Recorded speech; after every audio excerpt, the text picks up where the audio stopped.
Anonymous alcoholic അനോണിമസിന്റെ ആ ഒരു പ്രോഗ്രാമിന്റെ പ്രാധാന്യം, അങ്ങനെ ബില്ലിന്റെ ആ ഒരു റിക്കവറി, അതിനെ ബേസ് ചെയ്തിട്ട് ഡോക്ടർ സിൽക്വർത്ത് കൊടുക്കുന്ന ചില ഒപ്പീനിയൻസ്, അതൊക്കെ തുടർന്നുള്ള നമ്മളുടെ ഫെലോഷിപ്പിന്റെ ഒരു ഫോർമേഷനൊക്കെ പലതരത്തിൽ കാരണമായതൊക്കെ നമുക്ക് ഊഹിച്ച് നമ്മൾ ആ ഡോക്ടർ സിൽക്വർത്ത് ആരാണ്, അദ്ദേഹത്തിന്റെ പ്രാധാന്യം, അദ്ദേഹത്തിന്റെ പ്രശസ്തി, അദ്ദേഹത്തിന്റെ കഴിവുകളും അദ്ദേഹത്തിന്റെ ഡെഡിക്കേഷനും ഒക്കെ നമ്മൾ വളരെ സമസ്ത മേഖലകളും നമ്മൾ ചർച്ച ചെയ്ത് മുന്നോട്ട് പോയി. അപ്പൊ അത് എന്തിനാണ് ആ ഒരു പുസ്തകത്തില് ഡോക്ടേഴ്സ് ഒപ്പീനിയൻ കൊടുത്തത് എന്ന് നമ്മൾ ചിന്തിക്കുകയുണ്ടായി. അത് വളരെ പ്രധാനപ്പെട്ട ഒരു കാര്യമായിട്ട് നമ്മൾ പറഞ്ഞു. ആ പുസ്തകം ആ ഒരു കാലഘട്ടത്തിൽ എഴുതി തയ്യാറാക്കി അത് മാർക്കറ്റിൽ നമ്മൾ, അല്ലെങ്കിൽ അത് മറ്റു ആളുകളിലേക്ക് ഒരു വ്യാപകമായ ഒരു പ്രചരണം ലഭിക്കണമെങ്കിൽ അതിന് ഇത്തരത്തിലുള്ള ഒരു അടിക്കുറിപ്പ്, ഒരു കത്ത്, ഡോക്ടറുടെ അഭിപ്രായം അതിന് വരികയാണെങ്കിൽ അതിന് വലിയ സ്വീകാര്യത ലഭിക്കും എന്നൊക്കെയുള്ള ആശയത്തിന്റെ അടിസ്ഥാനത്തിലാണ് അത്തരത്തിലുള്ള കാര്യങ്ങളൊക്കെ വന്നത്. പിന്നെ നമ്മൾ പറയുകയുണ്ടായി, ആദ്യത്തെ 39 എഡിഷനിൽ ഡോക്ടേഴ്സ് ഒപ്പീനിയൻ 1-ാമത്തെ അധ്യായമായിട്ടായിരുന്നു. 1955 രണ്ടാമത്തെ എഡിഷൻ വന്നപ്പോഴേക്കും അത് ഒരു നോൺ ആൽക്കഹോളിക് ആയിട്ടുള്ള ആളുകളുടെ ഡോക്ടറുടെ ഒരു ചാപ്റ്റർ ആയിട്ട് കൊടുക്കണ്ട, അതൊരു അപ്പൻഡിക്സ് ആയിട്ട് അല്ലെങ്കിൽ മറ്റു അനുബന്ധമായിട്ട് വന്നാൽ മതി എന്നൊക്കെ നമ്മൾ തീരുമാനിക്കേണ്ട അടിസ്ഥാനത്തിലാണ് ബിൽ സ്റ്റോറി മുതൽ 1-ാമത്തെ ചാപ്റ്ററായി മാറി എന്നാണ് നമുക്ക് കിട്ടുന്ന നമ്മളുടെ സാമാന്യ വിവരണം. അപ്പൊ ആ ബില്ലിന്റെ കഥ നമ്മൾ വായിക്കുമ്പോൾ നമ്മൾ മനസ്സിലാക്കുന്ന ഒരു കാര്യം, ഈ ഒരു പുസ്തകത്തിൽ ഉടനീളം ചർച്ച ചെയ്യുന്നത് ഒരു റിക്കവറി പ്രോഗ്രാമാണ്. അപ്പം ആ റിക്കവറി പ്രോഗ്രാം എന്ന് പറയുമ്പം നമ്മുടെ ലോകത്തുള്ള എല്ലാ മദ്യാസക്തർക്കും ഒരു കോമൺ ആയിട്ടുള്ള ചില സിമിലാരിറ്റികളൊക്കെ നമ്മൾ പൊതുവിൽ പറയപ്പെടാറുണ്ട്. ആർത്തി പൂണ്ട കുടി, തുടങ്ങിയാൽ നിർത്താൻ പറ്റാത്ത അവസ്ഥകൾ, പ്രോഗ്രസീവ് ഡിസീസ്, അതുപോലെ പലതരത്തിലുള്ള ചില സമാനതകളൊക്കെ നമ്മൾ മുഴുനീളം ചർച്ച ചെയ്തതാണ്. അപ്പൊ അതിൽ ഏറ്റവും വലിയ അതിന് കൊടുക്കാൻ പറ്റുന്ന ടിപ്പിക്കൽ ആയിട്ടുള്ള വളരെ എക്സാക്റ്റ് ആയിട്ടുള്ള ഒരു എക്സാമ്പിൾ ആണ് ബിൽ ഡബ്ല്യു എന്നുള്ളത് കൊണ്ടാണല്ലോ ഈ പ്രസ്ഥാനം തന്നെ ഇത്രമാത്രം നമുക്ക് എന്താ പറയാ സ്വീകരിക്കാൻ ഇടയായത്. അപ്പം ആ ഒരു ബില്ലിന്റെ കഥ, എങ്ങനെയൊക്കെ ഒരു മനുഷ്യന് ഒരു മദ്യപാനം തുടങ്ങി, അയാള് ജനറ്റിക് ആയിട്ടുള്ള ചില ഡിസോർഡറുകൾ, അതുകൂടാതെ ആ പാരമ്പര്യമായിട്ട് അയാളുടെ ആ ഒരു ശാരീരിക ഘടനകൾ അങ്ങനെ ആയി തീർന്നതിന്റെ അടിസ്ഥാനത്തിൽ ഒരു മദ്യാസക്തൻ ആയി മാറുന്നു. 10-18 വയസ്സിലാണ് അദ്ദേഹം മദ്യം ആദ്യമായിട്ട് രുചിച്ചു നോക്കുന്നത്.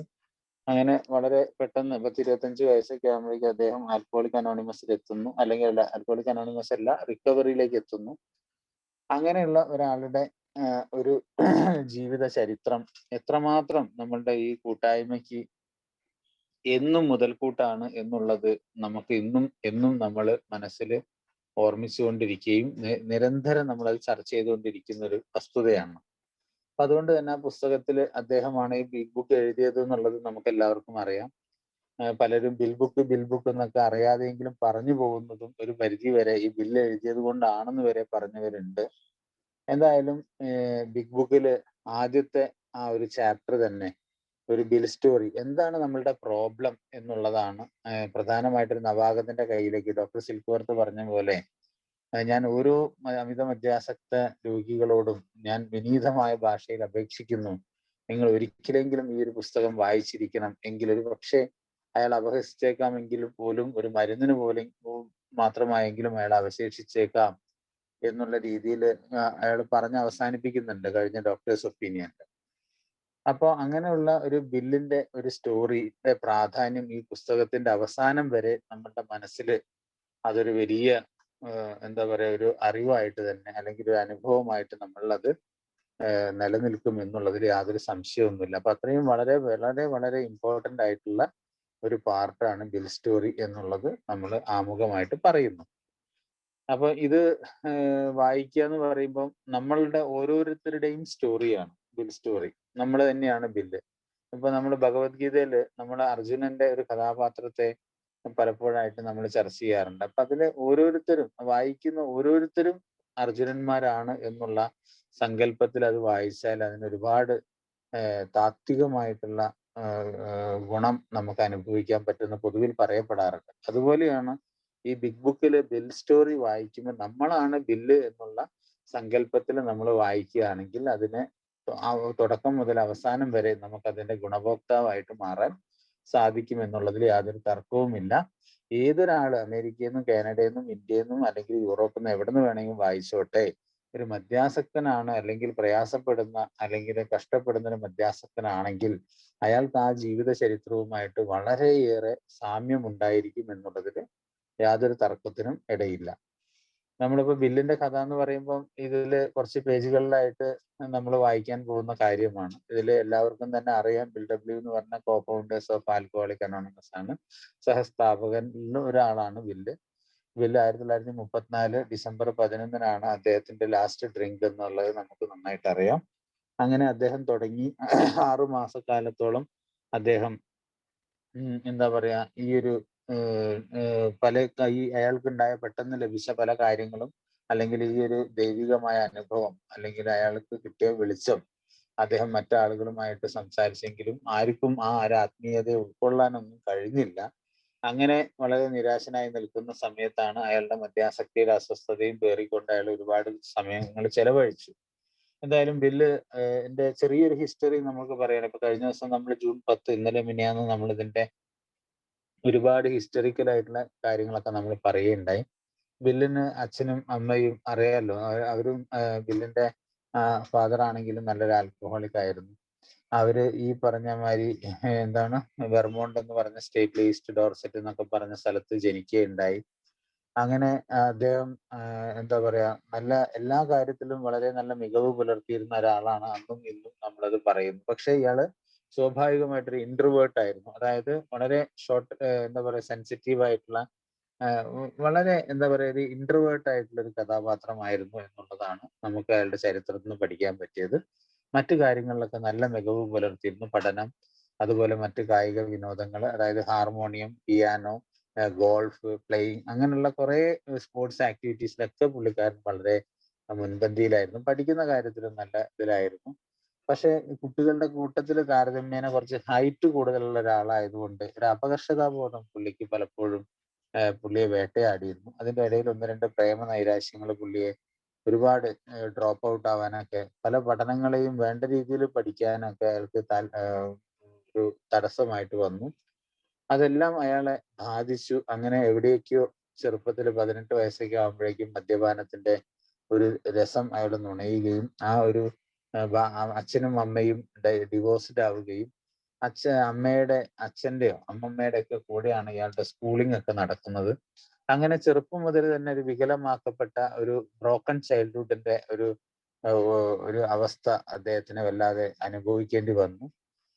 അങ്ങനെയാണ് പ്രായത്തിൽ കൂടിയ 4-5 വയസ്സ് പ്രായം കൂടുതലുള്ള ലൂയിസുമായിട്ടുള്ള ഒരു പ്രണയ വിവാഹം.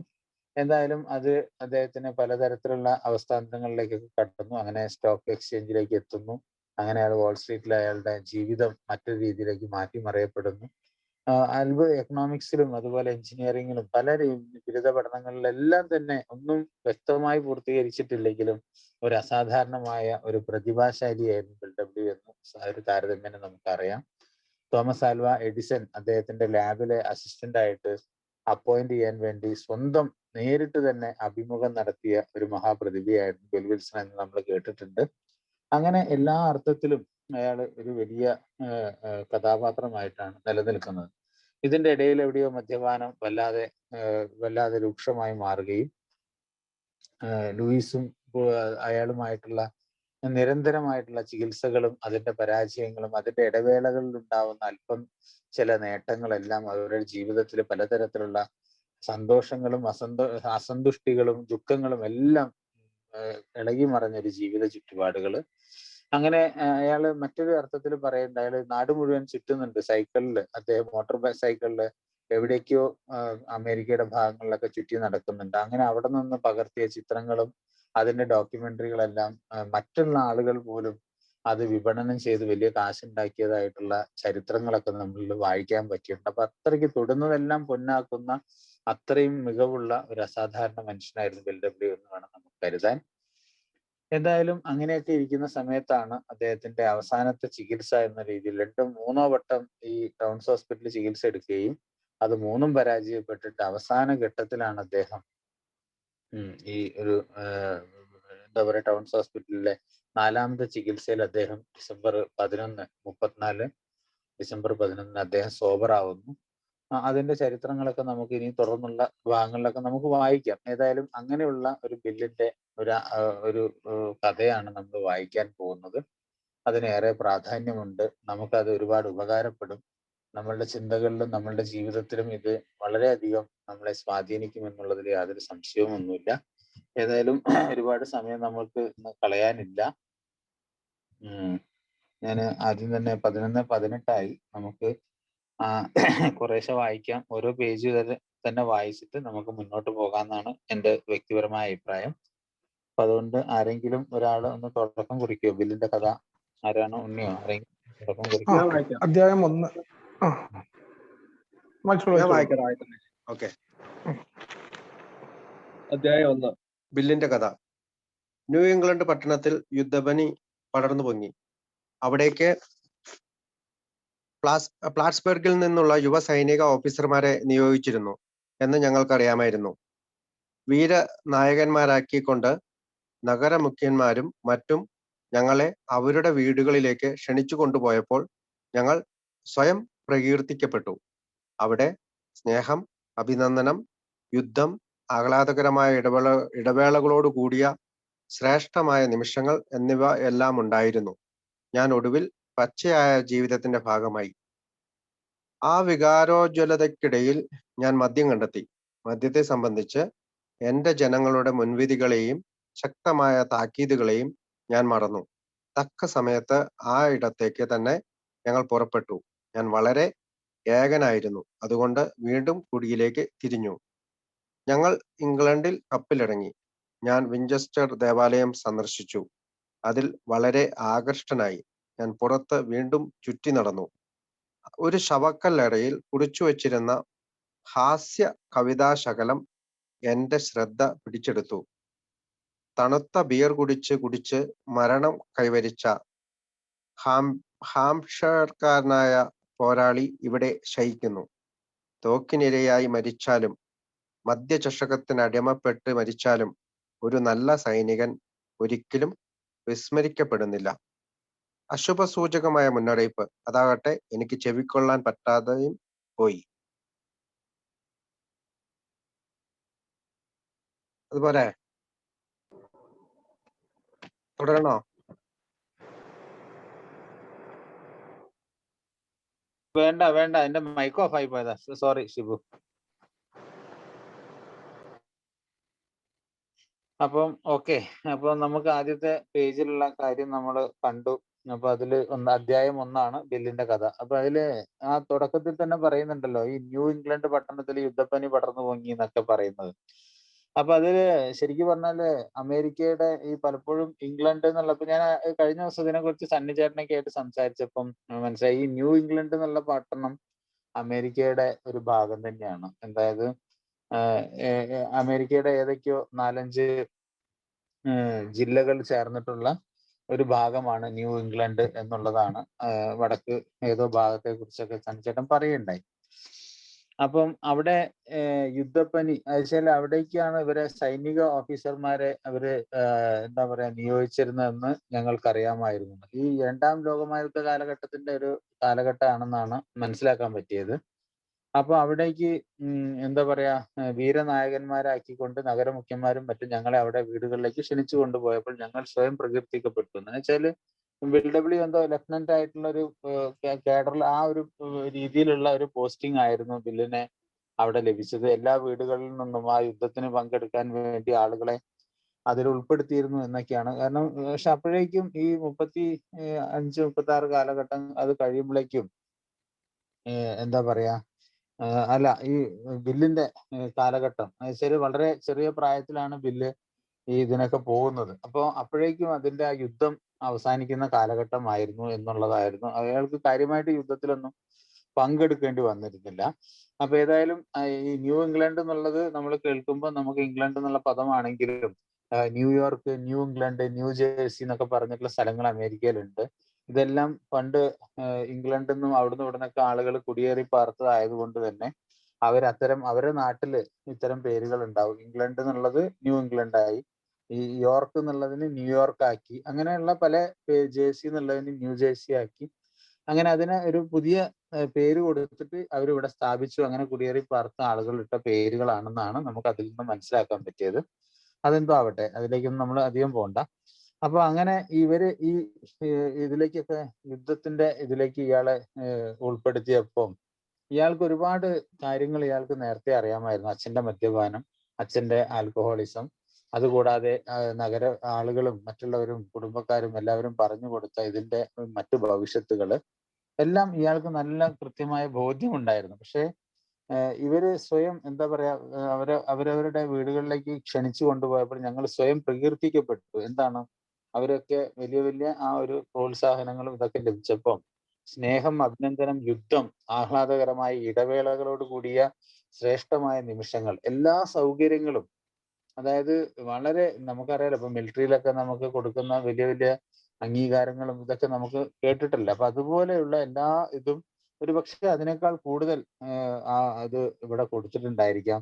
അങ്ങനെ ശ്രേഷ്ഠമായ നിമിഷങ്ങൾ എന്നിവയൊക്കെ ഉണ്ടായിരുന്നു. ഞാൻ ഒടുവിൽ ആ പച്ചയായ ജീവിതത്തിന്റെ ഭാഗമായി.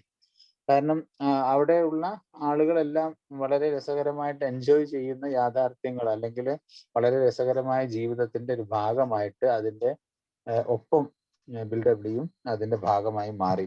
ആ വികാരോജ്വലതയ്ക്കിടയിൽ ഞാൻ മദ്യം കണ്ടെത്തി.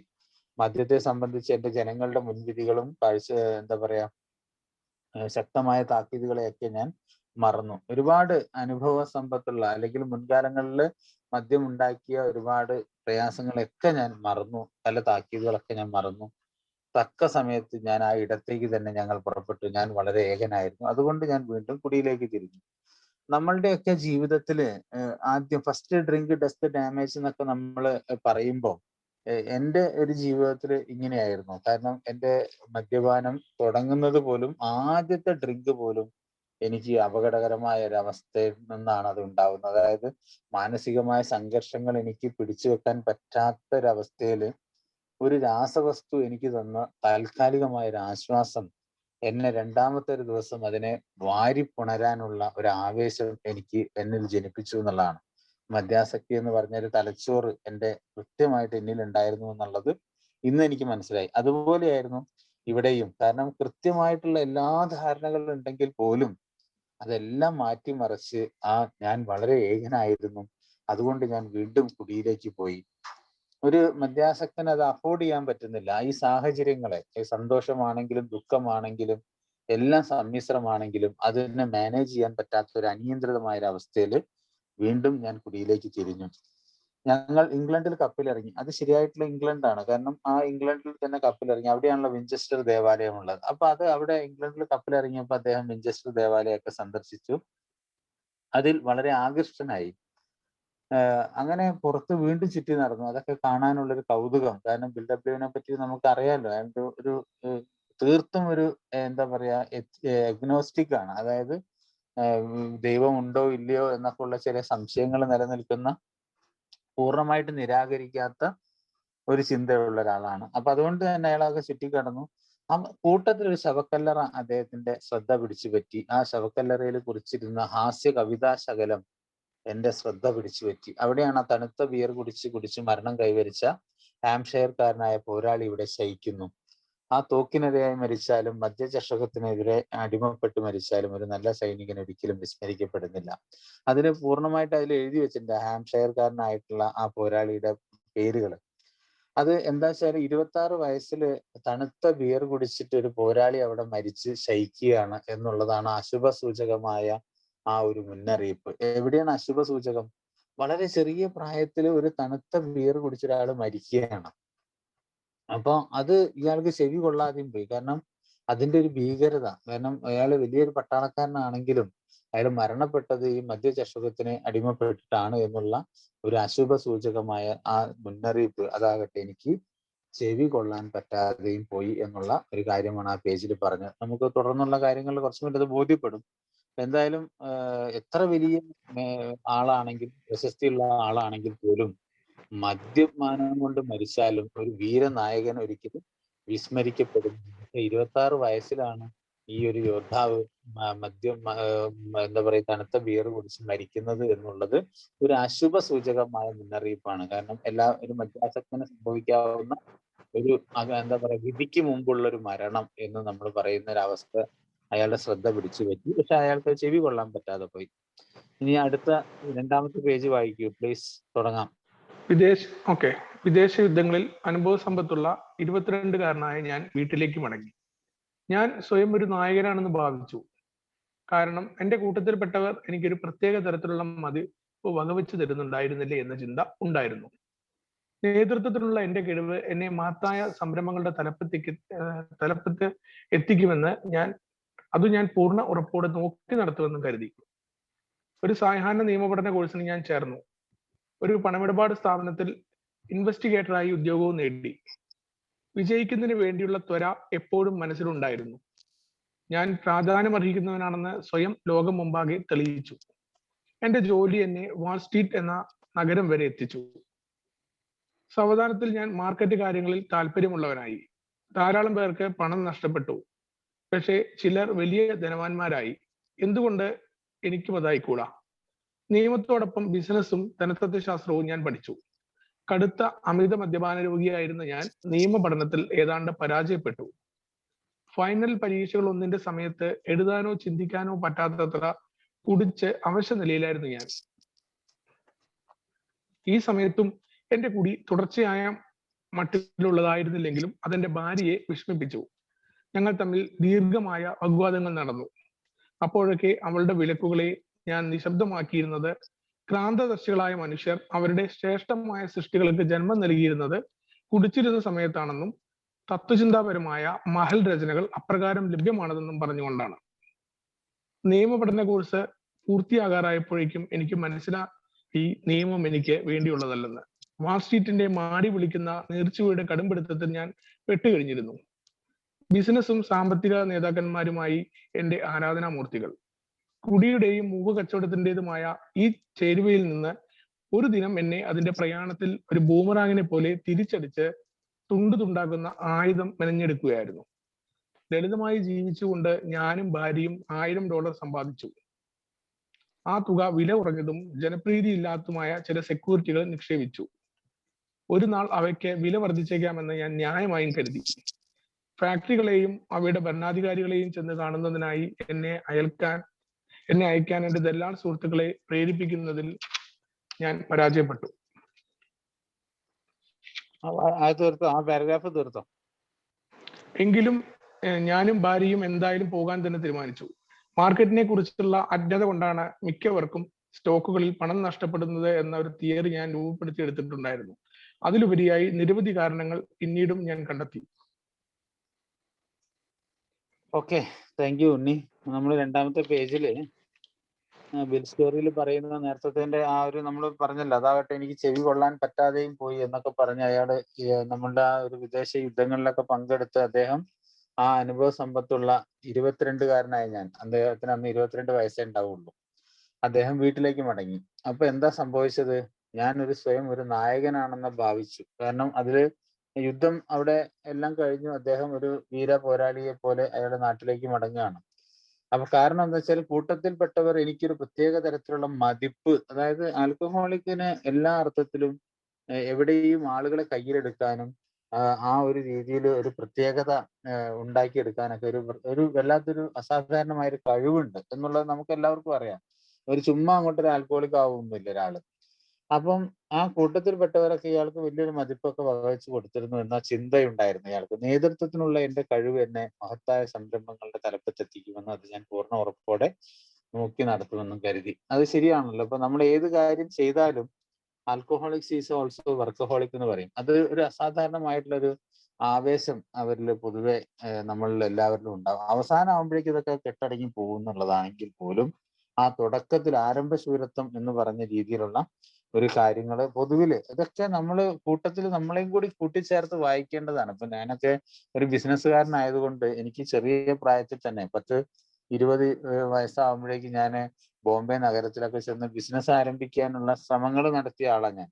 അപ്പൊ അതുകൊണ്ടാണ് ഞാൻ പറഞ്ഞത് എന്റെ ആ മദ്യപാനത്തിന്റെ ആൽക്കഹോളിക്കിന്റെ ഒരു ബിഹേവിയർ പാറ്റേൺ എനിക്ക് വളരെ പെട്ടെന്ന് മനസ്സിലാവും. ഇവിടെ ബില്ലുമായിട്ട് ഈ കഥ വായിക്കുമ്പോൾ എനിക്ക് പെട്ടെന്ന് സമരസപ്പെടാൻ പറ്റിയത് അതുകൊണ്ടാണ്.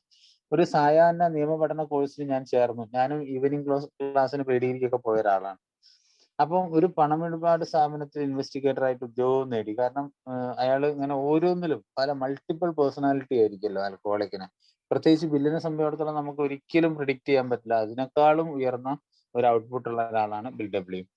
അപ്പൊ അങ്ങനെ വിജയിക്കുന്നതിന് വേണ്ടിയുള്ള ത്വര നമുക്ക് എപ്പോഴും വിജയിക്കാനുള്ള ഒരു ത്വര നമ്മളിൽ എപ്പോഴും ഉണ്ട്. ബെർണാഡ് ഷാ പറഞ്ഞ മാതിരി അയാള് പറഞ്ഞ ഒരു കഥയുണ്ടല്ലോ ബെർണാഡ് ഷാ, എന്താണ്, മരിച്ചു കഴിഞ്ഞാല് ഞാൻ സ്വാഭാവികമായിട്ട് ഞാൻ സ്വർഗത്തിലാണ് എത്തിച്ചേരുക. പക്ഷേ സ്വർഗത്തിൽ ചെന്നിട്ട് എനിക്ക് രണ്ടാമത്തെ സ്ഥാനമാണ് തരുന്നതെങ്കിൽ ഞാൻ ആ സ്വർഗം ഉപേക്ഷിച്ച് ഞാൻ നരകത്തിലേക്ക് പോകും. കാരണം ഏത് നരകത്തിൽ ചെന്നാലും എനിക്ക് ഒന്നാമനാവണം എന്നുള്ള ത്വര എനിക്ക് വളരെ വലുതായിരുന്നു. ബെർണാഡ് ഷാ പറഞ്ഞൊരു കഥയാണ്. അപ്പൊ അതുപോലെ ബിൽ ഡബ്ല്യു എല്ലാത്തിലും ആ ഒരു വിജയിക്കുന്നതിന് വേണ്ടിയുള്ള ഒരു ത്വരയുണ്ടായിരുന്നു. അപ്പൊ ഒരു പ്രാധാന്യം എന്താ വെച്ചാൽ സ്വയം ലോകം മുമ്പാകെ അത് ആണ് ഞാൻ വലിയവനാണെന്ന് തെളിയിക്കാനുള്ള ശ്രമം നമ്മളുടെ എല്ലാവരുടെ മുമ്പിലും ഉണ്ടാവും. വീട്ടിലായാലും നാട്ടിലൊക്കെ ആയാലും നമ്മളൊരു പ്രത്യേകത ഉള്ള ഒരാളാണെന്ന് തെളിയിക്കാൻ. അപ്പൊ എന്റെ ജോലി എന്നെ വാൾസ്ട്രീറ്റ് എന്ന നഗരം വരെ എത്തിച്ചു. വാൾസ്ട്രീറ്റ് എന്ന് പറഞ്ഞാൽ അമേരിക്കയിൽ വളരെ വലിയ ഒരു സ്റ്റോക്ക് എക്സ്ചേഞ്ച് നിലനിൽക്കുന്ന ഒരു സ്ഥലമാണ്. അവിടേക്ക് സാധാരണക്കാർക്കൊന്നും എത്തിപ്പെടാൻ പറ്റുന്ന സ്ഥലമല്ല. അതുകൊണ്ട് തന്നെ ആ വാൾസ്ട്രീറ്റ് നഗരം വരെ അയാളുടെ ആവേശം, അയാളുടെ ആ ഒരു ലക്ഷ്യം അയാൾ അവിടെ വരെ കൊണ്ട് എത്തിച്ചു. സാവധാനത്തിൽ അയാൾ മാർക്കറ്റ് കാര്യങ്ങളിലൊക്കെ ഇതായെങ്കിലും ഒരുപാട് ആളുകൾക്ക് പണം നഷ്ടപ്പെട്ടു ഈ സ്റ്റോക്ക് എക്സ്ചേഞ്ചിൽ. അപ്പോഴും ചിലർ വളരെ ധനവാന്മാരായി മാറി. അപ്പൊ എന്തുകൊണ്ട് എനിക്ക്, അപ്പൊ അവിടെയാണ് മദ്യാസക്തന്റെ ആ ഒരു ചിന്ത നെഗറ്റീവായിട്ട്, കാരണം എനിക്ക് എന്തുകൊണ്ട് ഞാൻ ആ ധനവാന്മാരാവുന്ന കൂട്ടത്തിൽ പെട്ടുകൂടാ എന്നുള്ള ആ ഒരു ഭാഗ്യാന്വേഷണ പരീക്ഷണങ്ങള് പലപ്പോഴും മദ്യാസക്തന്റെ ചിന്തകളിൽ വരും. പക്ഷെ അത് എല്ലായ്പ്പോഴും വിജയിച്ചോളണമെന്നില്ല. ചില സമയങ്ങളിലൊക്കെ ഒന്നോ രണ്ടോ ചില വിജയങ്ങളൊക്കെ ഉണ്ടെങ്കിലും അവസാനം അതെല്ലാം നഷ്ടപ്പെടുന്ന ഒരു അവസ്ഥയാണ് മദ്യാസക്തർക്ക് ഉണ്ടാവുക. എന്തായാലും നിയമത്തോടൊപ്പം ബിസിനസ്സും ധനതത്വശാസ്ത്രമൊക്കെ അയാൾ പഠിച്ചു. അങ്ങനെ മുന്നോട്ട് പോയി. ഏതാണ്ട് എന്താ പറയാ, അമിത മദ്യപാന രോഗിയായിരുന്ന അയാള് നിയമപഠനത്തിലൊക്കെ പരാജയപ്പെട്ടു. ഫൈനൽ പരീക്ഷകളിൽ ഒന്നിന്റെ സമയത്ത് എഴുതാനോ ചിന്തിക്കാനും പോലും പറ്റാത്തത്ര കുടിച്ച അവശ നിലയിലായിരുന്നു ഞാൻ എന്നുള്ളതാണ്. നമ്മളുടെ മദ്യാസക്തരൊക്കെ ജീവിതത്തിൽ ഇപ്പം നിയമപഠന കോഴ്സ് തന്നെ പഠിക്കണ്ട, അല്ലെങ്കിൽ അതന്നെ പരീക്ഷ തന്നെ പരാജയപ്പെടണ്ട, ജീവിതത്തിന്റെ മറ്റു പല പരീക്ഷകളിലും ഇപ്പം ഭാര്യ ആസ്പത്രിയിൽ ഓപ്പറേഷൻ ആയിട്ട് കിടക്കുന്നതും അതുപോലെ മറ്റ് പല കുട്ടികളുടെ പരീക്ഷകൾ നടക്കുന്ന സമയങ്ങളിലെല്ലാം വളരെ അനിയന്ത്രിതമായി അലക്ഷ്യമായി ജീവിത കാര്യങ്ങളെ നോക്കി കണ്ടുകൊണ്ട് തകർത്ത് കളഞ്ഞ മദ്യാസക്തർ നമ്മളുടെ ഇടയിൽ ധാരാളം ഉണ്ടായിരിക്കാം. അപ്പൊ അതിനെ ഈ രീതിയിൽ നമ്മൾ കണക്കിലെടുത്താൽ നമുക്കത് വേഗം മനസ്സിലാക്കാവുന്നേ. അങ്ങനെ അവശ നിലയിലായിരുന്നു. ഈ സമയത്തും എന്റെ കുടി തുടർച്ചയായ മട്ടിലുള്ളതായിരുന്നെങ്കിലും അതെന്റെ ഭാര്യയെ വിഷമിപ്പിച്ചു. ഞങ്ങൾ തമ്മിൽ ദീർഘമായ വാഗ്വാദങ്ങൾ നടന്നു. അപ്പോഴൊക്കെ അവളുടെ വിലക്കുകളെ ഞാൻ നിശബ്ദമാക്കിയത് അപ്പം ഈ പല സമയത്തും വീട്ടില് ഗൃഹാന്തരീക്ഷത്തിലൊക്കെ ഒരുപാട് അനവസരങ്ങളൊക്കെ നമ്മളെ വീട്ടിലുണ്ടാവാൻ തുടങ്ങി. ആ മദ്യാസക്തി പതിയെ പതിയെ പതിയെ പതിയെ ആ കുടുംബത്തെ കാർന്നു തിന്നുന്ന അവസ്ഥയിലേക്ക് പ്രോഗ്രസീവ് ഡിസീസ് ആണെന്നുള്ള രീതിയിലേക്ക് മാറുന്നു. ഒരുപാട് അസന്തുഷ്ടികൾ കുടുംബാന്തരീക്ഷത്തിൽ തളം കെട്ടി നിൽക്കുന്നു. അപ്പോഴൊക്കെ ഒരു മദ്യാസക്തൻ അതിനെ ഡിഫെൻഡ് ചെയ്യുന്നത്, ക്രാന്തദർശികളായ മനുഷ്യർ അവരുടെ ശ്രേഷ്ഠമായ രചനകളൊക്കെ ജന്മം നൽകിയിരുന്നത് കുടിച്ചിരുന്ന സമയത്താണ്.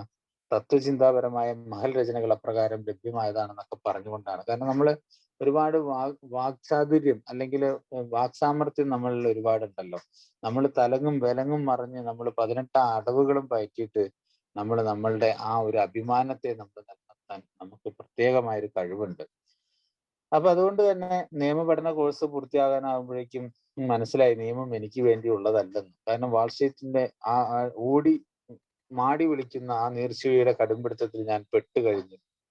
കാരണം അത് വലിയൊരു ഗെയിമാണ്, ഗാംബ്ലിംഗ് പോലുള്ള. കാരണം ഈ ഒരു സാധാരണ രീതിയല്ലല്ലോ സ്റ്റോക്ക് എക്സ്ചേഞ്ച്.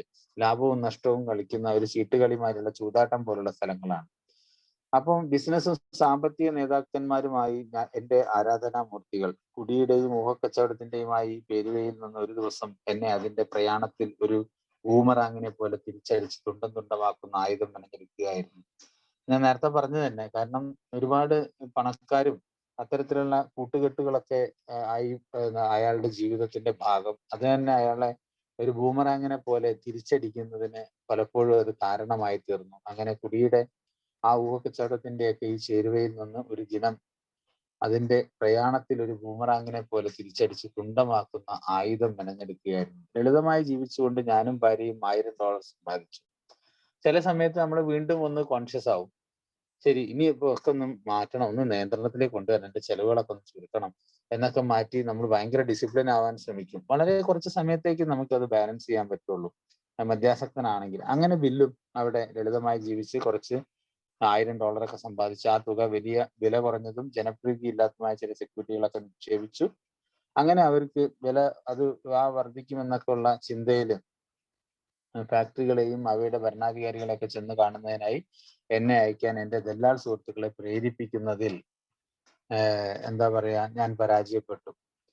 പല കാര്യങ്ങളും ഇങ്ങനെ ഓരോരോ കാര്യങ്ങളിൽ ചെന്ന് തോണ്ടിയും വീണും അതിലൊക്കെ നമ്മൾ എന്താ പറയുക പരിശ്രമിച്ചിട്ടൊക്കെ മുന്നോട്ട് പോകുന്ന ഒരു ചാലഞ്ചിങ് ആയിട്ടുള്ള ഒരു സമയം.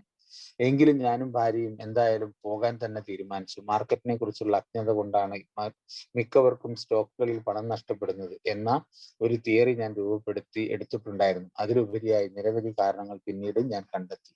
അങ്ങനെ അയാൾ ഒരു ഗവേഷകനായിട്ട് മാറി. എന്തുകൊണ്ടാണ് ആളുകൾക്ക് ഇങ്ങനെയൊക്കെ സംഭവിക്കുന്നത് എന്നൊക്കെ ഉള്ളത് അതിനെക്കുറിച്ചൊക്കെ അയാൾ ഒരു പ്രത്യേക പഠനം നടത്തുന്നതിന് വേണ്ടി ബിൽഡബ്ല്യൂ മുന്നോട്ട് പോയി. അപ്പം ഇത് പറയുന്നത് എന്തുകൊണ്ടാ വെച്ചാല് ഒരു മദ്യാസക്തന്റെ ഒരു ശരിയായ ദിശാബോധമില്ലായ്മയും ഒരു ലക്ഷ്യബോധമില്ലായ്മയും അലക്ഷ്യമായിട്ടുള്ള ഒരു തീരുമാനം എടുക്കുന്നതിന്റെ കഴിവില്ലായ്മയൊക്കെ ഈ സ്ഥലങ്ങളിലൊക്കെ നമുക്ക് ഉടനീളം പ്രകടമാവണം. അപ്പൊ ഉദാഹരണത്തിന് ഞാൻ ആദ്യമേ പറയാം, ഇത് വായിക്കുകയും കേൾക്കുകയും ചെയ്യുമ്പോൾ നമ്മൾക്ക് എല്ലാവർക്കും മനസ്സിലുണ്ടാകേണ്ട ഒരു പ്രത്യേകത ഞാൻ മനസ്സിലാക്കിയൊരു കാര്യമാണ്. ബില്ലിന്റെ ആ ഒരു 12 പടികളിലൂടെയുള്ള ഒരു യാത്ര, ഇതിൽ ഓരോ പാരഗ്രാഫിലും വരികൾക്കിടയിലൂടെയൊക്കെ നമ്മൾ മനസ്സിലാക്കി ജീവിതത്തിന്റെ ആ ഒരു മദ്യത്തിന് മുന്നിലുള്ള ശക്തിഹീനതയും അനിയന്ത്രിതമായ ജീവിതവും തുടങ്ങി അദ്ദേഹം ദൈവത്തെ കണ്ടെത്തുന്നതും അങ്ങനെ തുടങ്ങി ഓരോരോ പടികളും നമ്മൾ ഇതിന്റെ ഇടയിൽ കൂടെ വായിച്ചെടുക്കണം എന്നുകൂടി ഞാൻ പറയുകയാണ്. ഇനി അടുത്തത് വായിക്കൂ. സമയം നമുക്ക് 11:39 ആയിട്ടുള്ളൂ. വായിക്കൂ പ്ലീസ്. അടുത്ത് ആരെങ്കിലും.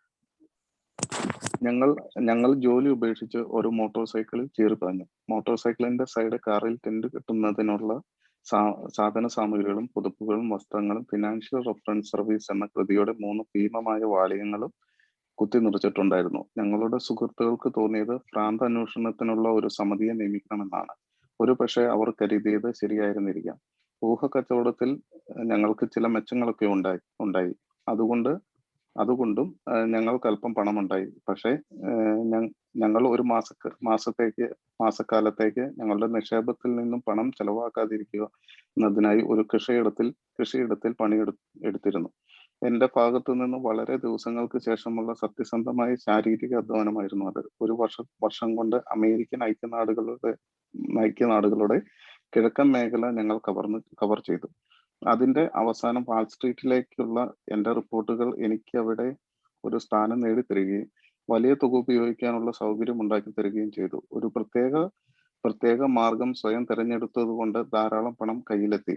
ആയിരക്കണക്കിന് ഡോളറിന്റെ ലാഭം ആ കൊല്ലം ഞങ്ങൾ കൈവരിച്ചു. അടുത്ത കുറെ വർഷത്തേക്ക് ഭാഗ്യദേവത പണവും അഭിനന്ദനവും എന്റെ പാതയിൽ വിതറി. അവസാനം ഞാൻ എത്തേണ്ടടുത്ത് തന്നെ എത്തിയിട്ടുണ്ടായിരുന്നു. എന്റെ നിഗമനങ്ങളും ആശയങ്ങളും ദശലക്ഷക്കണക്കിന് ആളുകൾ പിന്തുടർന്നു. 20കളുടെ അവസാന ഘട്ടത്തിലെ വാണിജ്യ രംഗത്തെ ലാഭവർധന ഇരച്ചു കയറുന്നതും ഭീമാകാരവുമായിരുന്നു. എന്റെ ജീവിതത്തിൽ മദ്യപാനം പ്രാധാന്യവും ഊർജ്ജസ്വലവുമായ പങ്ക് വഹിക്കാൻ തുടങ്ങിയിരിക്കുന്നു. നഗരത്തിലെ മധുരോത്സവ കേന്ദ്രങ്ങളിലെല്ലാം പരസ്യ വാർത്തയായി കഴിഞ്ഞിരുന്നു. ആളുകൾ ആയിരക്കണക്കിന് പണം ചെലവഴിക്കുകയും കൂടുതൽ ബഹളം വെക്കുകയും ചെയ്തു. പരിഹസിക്കുന്നവർ പരിഹസിക്കട്ടെ, നശിക്കട്ടെ. എനിക്ക് ഒരുപാട് അല്പപ്രസാദികളായ സുഹൃത്തുക്കളെ കിട്ടി. പകൽ മുഴുവനും രാത്രി മുഴുവനും എന്ന നിലയിൽ എന്റെ മദ്യപാനം കൂടുതൽ വഷളായി. ഒരു ചണ്ടകൂടൽ എന്റെ സ്നേഹിതന്മാരുടെ പ്രതിഷേധങ്ങൾ അവസാനിച്ചു. ഞാൻ ഒറ്റപ്പെട്ട ചെന്നായെ പോലെയായി. ധാരാളിത്തം പുലർന്ന ഞങ്ങളുടെ വസതിയിൽ നിരവധി അസുന്ദരിഷ്ട രംഗങ്ങളുണ്ടായി. യഥാർത്ഥമായ ഒരു ആവിശ്വാസം ഉണ്ടായിരുന്നേ ഇല്ല. കാരണം ഭാര്യയോടുള്ള കൂറ് പലപ്പോഴും അങ്ങേയറ്റത്തെ കുടിച്ച അവസ്ഥ മൂലമുണ്ടായത് എന്നെ അത്തരം അധപ്പതനത്തിൽ നിന്ന് രക്ഷിച്ചു. ഓക്കെ, താങ്ക് യു ബൈസലെ. അപ്പൊ മൂന്നാമത്തെ പേജിൽ പറയുന്നത് ഞങ്ങള് ഈ ജോലി ഉപേക്ഷിച്ച് ബില്ലും ലൂയിസ് ഒക്കെ കൂടി ഒരു യാത്ര പുറപ്പെടുകയാണ്. ചീറിപ്പായാണ് മോട്ടോർ സൈക്കിൾ. ഞാൻ നേരത്തെ തുടക്കത്തിൽ പറഞ്ഞിട്ടോ, ഒരുപാട് കാര്യങ്ങൾ, ടെന്റ് കെട്ടാനുള്ള സാധനങ്ങളും പുതപ്പുകളും വസ്ത്രങ്ങളും ഫിനാൻഷ്യൽ റെഫറൻസിനുള്ള സർവീസ് എന്ന കൃതിയുടെ 3 വാള്യങ്ങളൊക്കെ കുത്തി നിറച്ചു എന്നുള്ളതാണ്. എന്താ വെച്ചാൽ അദ്ദേഹത്തിന് എല്ലാത്തിലും, ധനതത്വശാസ്ത്രത്തിലും എഞ്ചിനീയറിംഗിലൊക്കെ വളരെ അസാധാരണ കഴിവുള്ള ഒരാളാണ് BW എന്ന് നമ്മൾ പറയുകയുണ്ടായി. അപ്പൊ അതുകൊണ്ട് തന്നെ അദ്ദേഹത്തിന്റെ ആ ഒരു ചാലഞ്ചിങ് ആയിട്ടുള്ള ഒരു ടൂറ്, അദ്ദേഹത്തിന് ഒരുപാട് എന്താ പറയുക ഗവേഷണങ്ങളൊക്കെ പുള്ളി നടത്തുകയും അദ്ദേഹത്തിന്റെ സുഹൃത്തുക്കൾക്ക് തോന്നിയത് എന്താ വെച്ചാൽ ഭ്രാന്ത് അന്വേഷിക്കാൻ എന്താ പറയാ ഒരു അന്വേഷണമുള്ള ഒരു സമിതിയെ നിയമിക്കണമെന്നാണ് ഒരുപക്ഷെ അവർ കരുതിയത്. ശരിയുമായിരിക്കാണ്. കാരണം ഒരു ഭ്രാന്തൻ ആശയം പോലെ ആണ് ഇതൊക്കെ മറ്റുള്ളവർക്ക് തോന്നുക. ഒരു മദ്യാസക്തന്റെ നിഗൂഢമായ ചില ചിന്തകളും വഴികളൊക്കെ മറ്റുള്ളവർക്ക് ഒരു ഭ്രാന്തൻ ആശയമായിട്ടാണ് തോന്നുന്നത്. ഒരുപാട് എന്താ പറയാ തലച്ചോറിൽ ഒരുപാട് പ്രവർത്തനങ്ങളൊക്കെ നടക്കുന്ന ആളുകളാണ് ഈ ആൽക്കഹോളിക് എന്നുള്ളതാണ്. അപ്പൊ കച്ചവടത്തിൽ ഞങ്ങൾക്ക് ചില മെച്ചങ്ങളൊക്കെ ഉണ്ടായി. കാരണം എന്താ വെച്ചാൽ അതുകൊണ്ടും ഞങ്ങൾക്ക് അല്പം പണം ഉണ്ടായി. പക്ഷെ ഞങ്ങൾ ഒരു മാസക്കാലത്തേക്ക് ഞങ്ങളുടെ നിക്ഷേപത്തിൽ നിന്നും പണം ചെലവാക്കാതിരുന്നതിനായി ഒരു കൃഷിയിടത്തിൽ പണിയെടുത്തു. ഒരു യാത്രയിൽ ഇങ്ങനെ പല സ്ഥലങ്ങളിലും പണിയെടുത്തു. ആൽക്കഹോളിക് ഏത് അറ്റം വരെയും പോകും, എന്ത് പരിപാടിയും, സെപ്റ്റി ടാങ്ക് തോണ്ടാൻ വരെ പോകും കള്ളു കുടിച്ചു കഴിഞ്ഞാൽ. അപ്പൊ അങ്ങനെയുള്ള ഒരു രീതിയിൽ പോയി. അപ്പൊ എന്റെ ഭാഗത്തുനിന്ന് വളരെ ദിവസങ്ങൾക്ക് ശേഷമുള്ള സത്യസന്ധമായ ശാരീരികമായ അധ്വാനമായിരുന്നു അത് എന്നുള്ളതാണ്. ഒരു വർഷം കൊണ്ട് അമേരിക്കൻ ഐക്യനാടുകളുടെ കിഴക്കൻ മേഖല ഞങ്ങൾ കവർ ചെയ്തു. അതായത് ആ ഒരു യാത്രയിൽ ഒരുപാട് റെഫറൻസുകളും ഒരുപാട് ഡോക്യുമെന്ററി പോലുള്ള കാര്യങ്ങളൊക്കെ ഇയാള് കവർ ചെയ്തു. അതിന്റെ അവസാനം വാൾസ്ട്രീറ്റിലേക്കുള്ള എന്റെ റിപ്പോർട്ടുകൾ എനിക്ക് അവിടെ ഒരു സ്ഥാനം നേടിത്തരികയും വലിയ തുക ഉപയോഗിക്കുന്നതിനുള്ള സൗകര്യങ്ങളൊക്കെ ഉണ്ടായി തരികയും ചെയ്തു. അപ്പൊ നമുക്കറിയാലോ, ഈ ആൽക്കഹോളിക് ആയിട്ടുള്ള പല കഥാപാത്രങ്ങളും ചില സിനിമാ മേഖലകളിലും കവിത, കഥ, അങ്ങനെയൊക്കെയുള്ള പല മേഖലകളിലൊക്കെ അസാധാരണമായ ഒരു പ്രതിഭ വളർത്തിയെടുക്കാൻ ഈ ആൽക്കഹോളിക്കിന് സാധിക്കും. നമ്മൾക്കൊക്കെ ഉണ്ടായിട്ടുണ്ടാവും, നമ്മളത് അറിയാഞ്ഞിട്ടാണ്. അപ്പം അങ്ങനെയുള്ള, ഇപ്പൊ ഞാനൊക്കെ ആണെങ്കിൽ ചെറിയ പ്രായത്തിൽ തന്നെ പല സംസ്ഥാനത്തിലും ബിസിനസ് കാര്യങ്ങളൊക്കെ ആയിട്ട് പോയി. ഒരുപാട് എനിക്ക് അങ്ങനെയുള്ള ഒരു പേരും ഇതൊക്കെ നമുക്കുണ്ടായി. അതൊക്കെ മദ്യപിക്കുന്ന സമയത്ത് മദ്യപാനം ഇങ്ങനെ കൂടാൻ വേണ്ടിയിട്ടുള്ള എന്റെ അഹങ്കാരത്തെ എനിക്ക് തന്നെ കയ്യിൽ പിടിച്ചൊതുക്കാൻ പറ്റാതെ വരുമ്പം ഞാൻ എന്റെ സന്തോഷത്തിനും കൊണ്ടും ദുഃഖം കൊണ്ടൊക്കെ ഞാൻ കുടിച്ച് ഉന്മത്തനാവുന്ന ഒരു അവസ്ഥ ഉണ്ടായിരുന്നു എന്നുള്ളതാണ്.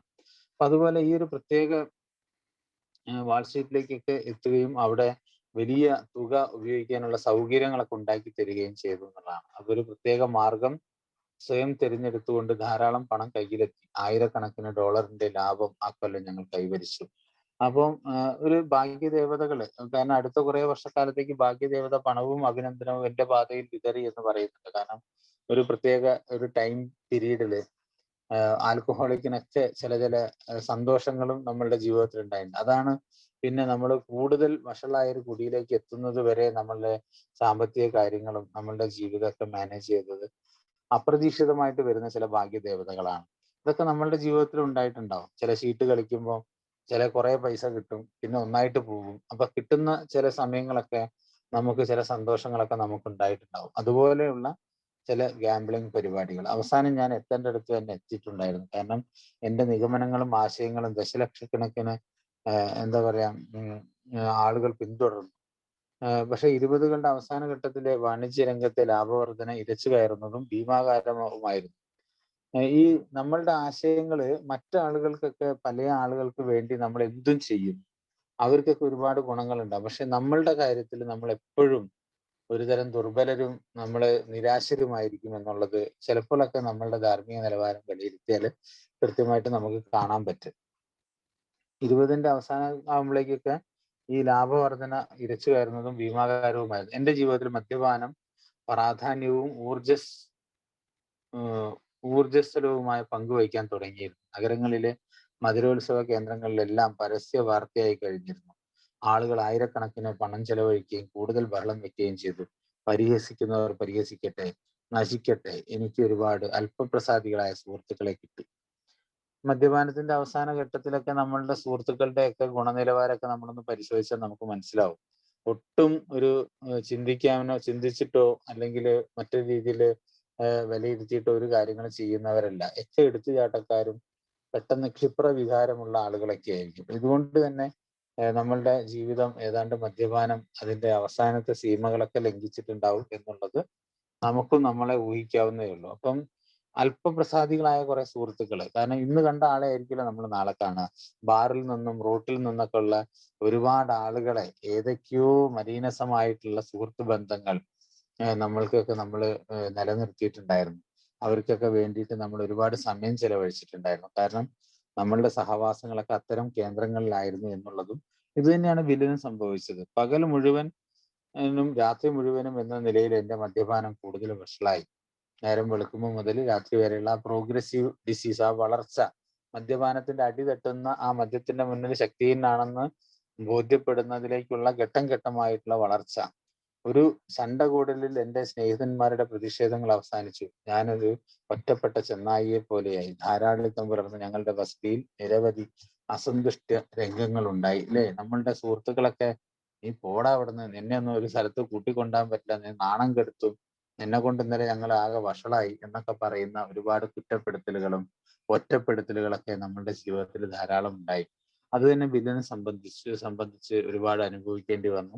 അയാളുടെ കുടുംബത്തിൽ ലൂയിസുമായിട്ട് ഒരുപാട് കലഹങ്ങളിലും അസന്തുഷ്ടി രംഗങ്ങളൊക്കെ വീട്ടിലുണ്ടായി. യഥാർത്ഥമായ ഒരു അവിശ്വാസം ഉണ്ടായിരുന്നേ ഇല്ല. യഥാർത്ഥമായ ഒരു അവിശ്വാസം ഉണ്ടായിരുന്നേ ഇല്ല. കാരണം ഭാര്യയുമായിട്ടുള്ള കൂറ് പലപ്പോഴും അങ്ങേയറ്റത്തെ കുടിച്ച അവസ്ഥ മൂലം ഉണ്ടായത് എന്നെ അത്തരം അധപതനങ്ങളിൽ നിന്ന് രക്ഷിച്ചു. എന്താണ് അവിടെ ട്രാൻസാക്ഷനിലേക്ക് കുറെ പ്രശ്നങ്ങളും കൂടി വരാറുണ്ട് ഇതില്. അത് യഥാർത്ഥമായ ഒരു അവിശ്വാസം ഉണ്ടായിരുന്നേ ഇല്ല. അതായത് ഉള്ളില് ചില അസന്തുഷ്ടികളൊക്കെ ഉണ്ടെങ്കിൽ പോലും കാതലായിട്ടുള്ള ഒരു അകൽച്ചയോ പിണക്കമോ ഒന്നും ഉണ്ടായിരുന്നില്ല. ഈ ഒരു സൗന്ദര്യ പിണക്കങ്ങൾ മാത്രമാണ്. കാരണം ഭാര്യയോടുള്ള കൂറ് പലപ്പോഴും അങ്ങേയറ്റത്തെ കുടിച്ച അവസ്ഥ മൂലം ഉണ്ടായത്. ഭാര്യനോടുള്ള കൂറ് പലപ്പോഴും അങ്ങേയറ്റത്തെ കുടിച്ച് അവസ്ഥയിൽ നിന്നുണ്ടായതാണ്. എന്നെ അത്തരം അധപതനങ്ങളിൽ നിന്ന് രക്ഷിച്ചു. അതായത് മദ്യാസക്തൻ ഭയങ്കരമായ ഒരു തന്ത്രശാലിയാണ്.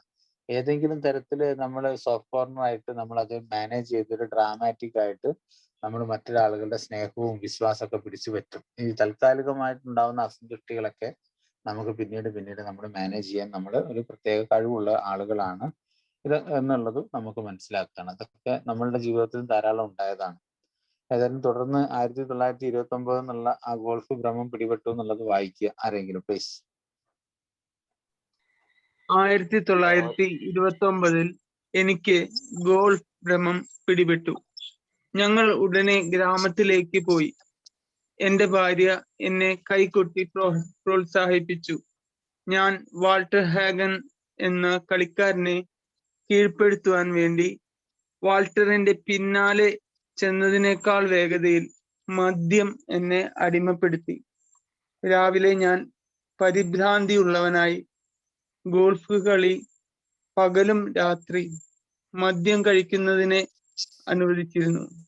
ഒരു കുട്ടിയെ പോലെ എന്നിൽ അത്ഭുതമുണർത്തിയ ഒരു ഗോൾഫ് കോർട്ടിലൂടെ പന്തടിച്ച് നടക്കുന്നത് ഒരു രസം തന്നെയായിരുന്നു. മാന്യതയുടെ പരിവേഷം ഞാൻ നേടിയിരുന്നു. എങ്കിലും ചുറ്റിക്കറങ്ങുന്ന എന്നെ പ്രാദേശിക ബാങ്കർ പരിഹാസം കലർന്ന സംശയ ദൃഷ്ടിയോടെ വരുമ്പോഴും പോകുമ്പോഴും ശ്രദ്ധിച്ചു. ആകസ്മികമായി 1929 ഒക്ടോബറിൽ ന്യൂയോർക്ക് സ്റ്റോക്ക് എക്സ്ചേഞ്ചിന് മേൽ നരകം വന്ന് പതിച്ചു. കൊടുങ്കാറ്റിൻ്റെതായ ആ നാളുകളിലൊരു ദിനം ഞാൻ ഹോട്ടലിലെ ബാറിൽ നിന്ന് ബ്രോക്കറേജ് ഓഫീസിലേക്ക് ആടി ഓടി ചെന്നു.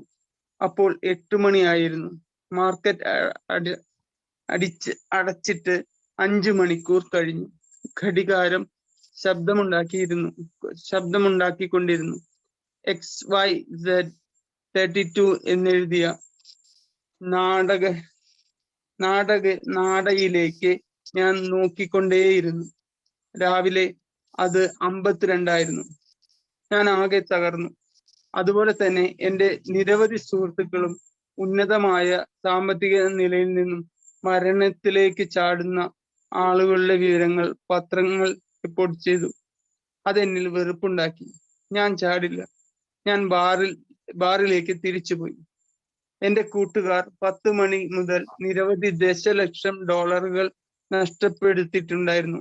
അതിനെന്താ, നാളെ എന്നത് മറ്റൊരു ദിവസമായിരുന്നു. കുടിച്ചപ്പോൾ ജയിക്കണമെന്ന പഴയ ഭയങ്കരമായ തീരുമാനം തിരിച്ചു വന്നു. മോൺട്രിയലിലുള്ള ഒരു സ്നേഹിതന് അടുത്ത പ്രഭാതത്തിൽ ഞാൻ ഫോൺ ചെയ്തു. അയാളുടെ കയ്യിൽ ധാരാളം പണം ശേഷിച്ചിട്ടുണ്ടായിരുന്നു. ഞാൻ കാനഡയിലേക്ക് പോകുന്നതായിരിക്കും നല്ലതെന്ന് അയാൾ കരുതി. തുടർന്ന് വന്ന വസന്തകാലത്ത് ഞങ്ങൾ ശീലിച്ചു പോന്ന രീതിയിൽ തന്നെ ജീവിക്കുകയായിരുന്നു. എൽബായിൽ നിന്നും മടങ്ങുന്ന നെപ്പോളിയനെ പോലെ എനിക്ക് തോന്നി. എനിക്ക് അത് ഹെലിന ആയിരുന്നില്ല. വീണ്ടും കുടി എന്നിൽ പിടിമുറുക്കി.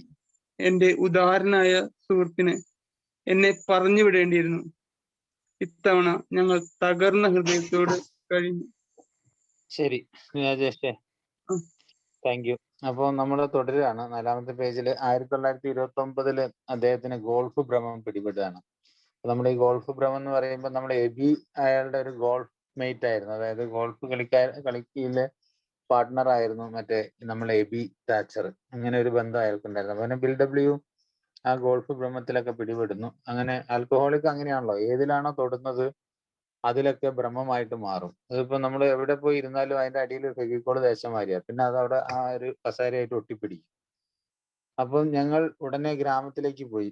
എന്റെ ഭാര്യ എന്നെ കൈകൊട്ടി പ്രോത്സാഹിപ്പിച്ചു. ഞാൻ വാൾട്ടർ ഹാഗൺ എന്ന കളിക്കാരനെ കീഴ്പ്പെടുത്താൻ വേണ്ടി വാൾട്ടറിന്റെ പിന്നാലെ ചെന്നതിനേക്കാൾ വേഗതയിൽ മദ്യം എന്നെ അടിപ്പെടുത്തി.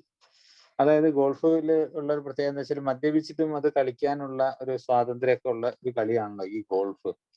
അതുകൊണ്ട് തന്നെ ഭാര്യ എന്നെ കൈകൊട്ടി പ്രോത്സാഹിപ്പിച്ചു എന്നൊക്കെ പറയുന്നുണ്ട്. പക്ഷെ വാൾട്ടർ ഹാഗൺ എന്ന് പറഞ്ഞാല് 1920 സെഞ്ചുറിയില് അല്ലെങ്കിൽ വളരെ അമേരിക്കയിൽ വളരെ പ്രഗത്ഭനായിട്ടുള്ള ഒരു ഗോൾഫ് കളിക്കാരനാണ്. അതിന്റെ അപ്പുറത്തേക്ക് ഒരാളും ഇന്ന് വരെ എത്തിയിട്ടില്ല എന്നാണ് പൊതുവിൽ നമ്മൾ പറയപ്പെടുക. അപ്പൊ ഈ വാൾട്ടർ ഹാഗന്റെ പിന്നാലെ അയാളെ കീഴ്പ്പെടുത്താൻ പോകുന്ന ആവേശത്തോടുകൂടിയാണ് വാൾട്ടറിന്റെ പിന്നാലെ ചെന്നതിനേക്കാൾ വേഗതയിൽ മദ്യം എന്നെ കീഴ്പ്പെടുത്തിയത്. കാരണം ആ കളിയില് വളരെ ആവേശത്തോടു കൂടി ആ മദ്യം അയാളെ കീഴ്പ്പെടുത്തിക്കൊണ്ടിരുന്നു എന്നുള്ളതാണ്, ആ ഭ്രമം കൂടിയപ്പം. അപ്പൊ രാവിലെ പരിഭ്രാന്തിയുള്ള നമ്മളെല്ലാരെയും പോലെ തന്നെ ആ ഒരു വിറയലോട് കൂടിയുള്ള ആളായി മാറി. അയാളുടെ ആ അടി തട്ടുകയാണ്, ബിൽ ഡബ്ല്യുവിന്റെ ആ ഒരു 1-ാം പടിയുടെ ഘട്ടം നമ്മൾ കാണുകയാണ്. അങ്ങനെ ഗോൾഫ് കളി പകലും രാത്രിയൊക്കെ മദ്യം കഴിക്കുന്നതിനൊക്കെ അനുവദിച്ചിരുന്ന ഒരു കുട്ടിയെ പോലെ എന്നിൽ അത്ഭുതമാക്കിയ ഒരു ഗോൾഫ് കോർട്ടിലൂടെ പന്തടിച്ച് നടക്കുന്നത് ഒരു രസം തന്നെയായിരുന്നു. മാന്യതയുടെ പരിവേഷം ഞാൻ നേടിയിരുന്നു. എങ്കിലും ചുറ്റിക്കറങ്ങുന്ന എന്നെ പ്രാദേശിക ബാങ്കർ പരിഹാസം കലർന്ന സംശയദൃഷ്ടിയോടെ വരുമ്പോഴും പോകുമ്പോഴും ശ്രദ്ധിച്ചു. അതായത് അവിടെ ഈ ഒരു പ്രാദേശികമായ ആളുകളൊക്കെ ഇയാളുടെ ഈ ഒരു അവസ്ഥകൾ പലപ്പോഴും എല്ലാവരും സുപരിചിതനായിരുന്നു ഇയാള്. അങ്ങനെ വരുന്നവരും പോകുന്നവരൊക്കെ ഇയാളുടെ മദ്യപാനത്തിന്റെ ഈ ഒരു അവസ്ഥ, ആടി ഒലയുന്ന പരിഭ്രാന്തി നിറഞ്ഞ അടിതട്ടിയ ഈ അവസ്ഥകൾ കണ്ടിട്ട് പലപ്പോഴും പുച്ഛത്തോടു കൂടി എല്ലാവരും പരിഹാസം കലർന്ന ദൃഷ്ടിയോടു കൂടിയൊക്കെ ഇയാളെ ശ്രദ്ധിക്കുന്നുണ്ടായിരുന്നു. അപ്പൊ നമ്മളുടെ ജീവിതത്തിൽ അങ്ങനെയാണല്ലോ, നമ്മളുടെ നല്ലൊരു വസന്ത കാലഘട്ടമൊക്കെ കൊഴിഞ്ഞു പോകുമ്പം പൂക്കളെല്ലാം വീണ് ഇലകളും പൊഴിയുന്ന ആ മരത്തിന്റെ ഒരു അവസ്ഥ പോലെ നമ്മളിങ്ങനെ ഒറ്റപ്പെട്ട് ഒരു ഏകാഗിയെ പോലെ നമ്മളിങ്ങനെ നടക്കുമ്പം കുടുംബക്കാരും സുഹൃത്തുക്കളൊക്കെ നമ്മളെ നോക്കി ഇങ്ങനെ ഒരു വളരെ സന്താപത്തോടു കൂടി നമ്മളോട് എമ്പതിയോടു കൂടിയൊക്കെ നമ്മളോട് പറയും, നിനക്കൊന്ന് നന്നായി കൂടെ മോനെ എന്നൊക്കെ ചോദിക്കുന്ന ഒരവസ്ഥ. ആകസ്മികമായിട്ട് ആ ഒരു 29 ഒക്ടോബറിൽ ന്യൂയോർക്ക് സ്റ്റോക്ക് എക്സ്ചേഞ്ചിന് മേൽ നരകം വന്ന് പതിച്ചു. ഇപ്പൊ കൊറോണ വന്ന് വീഴുന്നത് പോലെ നമ്മളുടെ ചില സാഹചര്യങ്ങള് നമുക്ക് മൊത്തം പ്രകൃതി പോലും നമ്മൾക്ക് വിപരീതമായി നിൽക്കുന്ന ചില അവസ്ഥകളൊക്കെ നമുക്ക് ഉണ്ടാകുമെന്ന് നമുക്ക് തോന്നിപ്പോകും. അങ്ങനെ ആ ഒരു കൊടുങ്കാറ്റിൻ്റെതായ ആ നാളുകളിൽ ഒരു ദിനം ഞാൻ ഹോട്ടലിലെ ബാറിൽ നിന്ന് ബ്രോക്കർ ഓഫീസിലേക്ക് ആടി ചെന്നു. അപ്പോൾ 8 മണിയാവുകയായിരുന്നു. മാർക്കറ്റ് അടച്ചിട്ട് ഏതാണ്ട് 5 മണിക്കൂർ കഴിഞ്ഞു. ഘടികാര ശബ്ദം ഉണ്ടാക്കിക്കൊണ്ടിരുന്നു. XYZ 32 എന്ന് എഴുതിയ നാടയിലേക്ക് ഞാൻ നോക്കിക്കൊണ്ടിരിക്കുകയായിരുന്നു. ഇപ്പൊ നമ്മളെ നിഫ്റ്റി അതുപോലെ സെൻസെക്സ് എന്നൊക്കെ പറഞ്ഞ പോലുള്ള ചില സ്റ്റോക്ക് എക്സ്ചേഞ്ചിലെ ചില ഒരു ഡിനോമിനേഷൻസ് ആണ്, അല്ലെങ്കിൽ ചില ഇൻഫോർമേഷൻ ആണ് ഈ XYZ തെറ്റ്. അതിലേക്കൊന്നും നമ്മൾ അധികം പോകണ്ട. അപ്പൊ അയാൾ അതിലേക്ക് നോക്കുകയാണ്. അപ്പൊ നമ്മൾ കണ്ടിട്ടില്ലേ, ചിലപ്പോഴൊക്കെ നമ്മൾ കാണാം ചില ടിവിയില് ചില ബിസിനസ് ന്യൂസിലൊക്കെ കാണാം, സ്റ്റോക്ക് എക്സ്ചേഞ്ചിന്റെ മുന്നിൽ ആളുകൾ ടൈ ഒക്കെ കെട്ടിട്ട് മൂക്കത്ത് വിരലും വെച്ചിട്ട് ഇങ്ങനെ ആ ഡിസ്പ്ലേ ബോർഡിലേക്ക് ഇങ്ങനെ ആ ഒരു റണ്ണിങ് ബോർഡിലേക്ക് ഇങ്ങനെ നോക്കിക്കൊണ്ട് നിൽക്കുന്ന ആളുകളെയൊക്കെ നമുക്ക് കാണാൻ പറ്റും.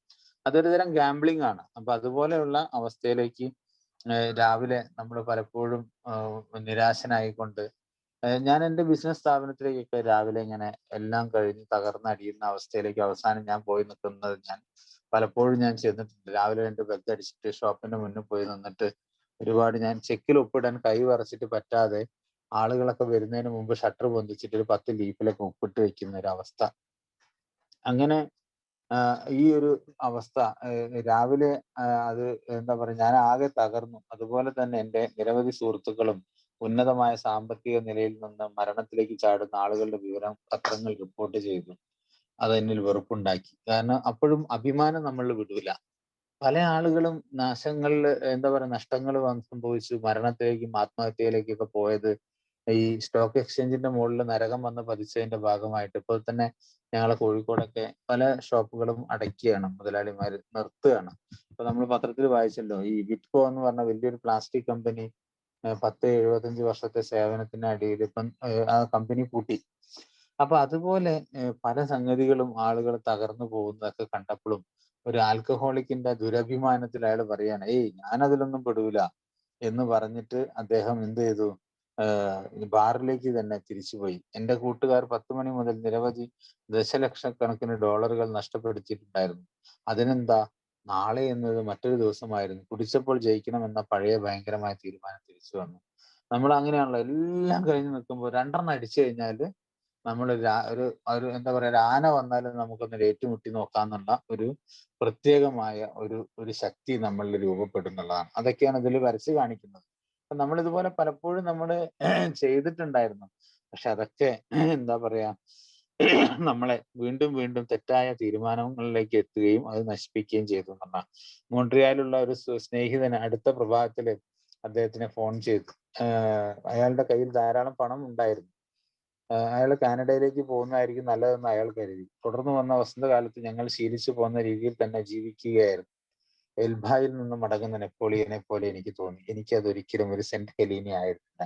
ഈ എൽബ എന്ന് നമുക്കറിയാലോ, ഇപ്പൊ യൂറോപ്പിലെ ബോണപ്പാർട്ട് നെപ്പോളിയന്റെ ഒരു എന്താ പറയാ, ഒരു പ്രത്യേക റെസിഡൻസ് ആയിരുന്നു അല്ലേ ഈ എൽബ എന്ന് പറഞ്ഞ ഒരു കൊട്ടാരം. അത് അവിടെ നിന്ന് മടങ്ങുന്ന, അവിടെ എല്ലാം പിടിച്ചടക്കപ്പെട്ടു, അയാൾ പരാജയപ്പെട്ടിട്ട് അയാളെ സെന്റ് ഹെലീന എന്ന് പറഞ്ഞ ഒരു ഐലൻഡിലേക്ക് നാട് കടത്തുകയാണ് ആരെ, നെപ്പോളിയൻ ബോണപ്പാർട്ടിന്. അതൊരു ചരിത്രമാണ്, അത് ഇവിടെ ഉൾപ്പെടുത്തി എന്ന് മാത്രമേ ഉള്ളൂ. അപ്പൊ അതുപോലെ ബിൽഡബ്ല്യൂ ചിന്തിക്കുകയാണ്, ഒരിക്കലും എനിക്കതൊരു എൽബായിൽ നിന്ന് മടങ്ങുന്ന ഒരു നെപ്പോളിയനെ പോലെ അതൊരിക്കലും സെന്റ് ഹെലീന ആയിരുന്നില്ല. അതായത് എല്ലാം കഴിഞ്ഞ് നഷ്ടപ്പെട്ട് തിരിച്ചു വരുന്ന ഒരു എന്താ പറയാ, തടങ്കലിലേക്ക് വിധിക്കപ്പെട്ട ഒരാളെ പോലെ അല്ല ഞാൻ. അത് എനിക്കൊരിക്കലും അങ്ങനെ ആയിരുന്നില്ല. കാരണം വീണ്ടും കുടി എന്നിൽ പിടിമുറുക്കി. കാരണം ഓരോ കുടിയും ജയിക്കണം അല്ലെങ്കിൽ ഞാൻ വിജയിക്കും എന്നുള്ള ആ ഒരു ധാരണ എനിക്ക് താൽക്കാലികമായിട്ടെങ്കിലും എന്നിൽ പിടിമുറുക്കി. എൻ്റെ ഉദാഹരണമായ സുഹൃത്തിന് എന്നെ പറഞ്ഞു വിടേണ്ടി വന്നു. ഇത്തവണ ഞങ്ങൾ തകർന്ന ഹൃദയത്തോടു കൂടി കഴിഞ്ഞു. കാരണം ഓരോരോ തീരുമാനങ്ങളും അവസാനമാകുമ്പോഴേക്കും തുടർച്ചയായ മാരത്തോൺ പരാജയങ്ങളിലേക്ക് നമ്മളെല്ലാം കൂപ്പുകുത്തിയിരുന്നു എന്നുള്ളതാണ്. തൊട്ടതെല്ലാം തകർന്നു പോകുന്ന ഒരവസ്ഥ. അവസാനമാകുമ്പോഴേക്കും ദുർബലമായ ഹൃദയത്തോടു കൂടി നമ്മളെല്ലാ ദൈവത്തെ പോലും പഴി പറഞ്ഞിട്ട് സ്വയം നമ്മൾ നശിക്കുന്ന ഒരവസ്ഥ. നമ്മളുടെ എല്ലാവരുടെ ജീവിതം എടുത്തു നോക്കിയാലും ഇതേപോലെ അല്ലെങ്കിൽ മറ്റൊരർത്ഥത്തിൽ നമ്മൾ അവസാനത്തിൽ ഒരു കാത്തിരിക്കുന്ന, അവസാനത്തിന് വേണ്ടി കൊതിക്കുന്ന ഒരവസ്ഥയിലേക്ക് നമ്മൾ എത്തിയിരുന്നു എന്നുള്ളത് നമുക്ക് കാണാൻ പറ്റും.